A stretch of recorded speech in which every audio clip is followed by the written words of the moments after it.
Kanisa Katoliki Isongo, eneo bunge la Butula, kaunti Busia. Tukio hilo limezua taharuki kubwa miongoni mwa wakazi wa kijiji cha Isongo, kama anavyotuarifu Fatime Suleiman.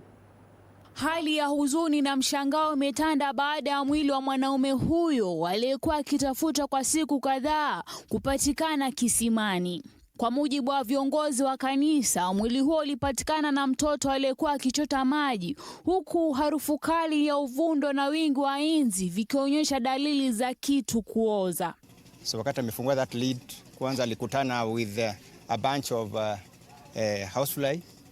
Kajaribu kuweka kile cha kuchotea maji kibuyu kule, ni kama alikuwa anapata resistance, ni kama kilikuwa kinagonga mtu. Wakazi wamemtambua mwanaume huyo kwa jina la Charles Were, ambaye alikuwa mlinzi wa kanisa hilo, huku wakieleza kwamba Charles na mkewe walikuwa waumini wa kanisa hilo na kitendo cha mauaji na kujitia kitanzi hakikuwa cha kawaida.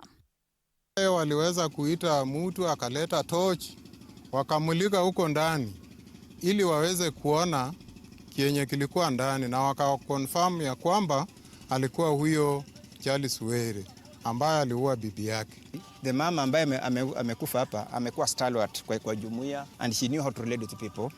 Mume wake amekuwa muumini wetu pia, anatulindia hili kanisa. So it is a really very big blow. Aidha, wakazi wa Busia wamehimiza wenzao kusuluhisha migogoro ya kinyumbani kwa njia ya amani na kutafuta ushauri kutoka kwa taasisi zinazotoa msaada wa kijamii badala ya kuchukua hatua zinazoweza kuleta madhara makubwa. Kama mmekosana, tafadhali kila mtu atafute advice, apeleke maneno yenye wamekosana na mwenzake kwa nyumba, afadhali apelekee wenzake wamsaidie kwa maoni. Fatime Suleiman, TV 47.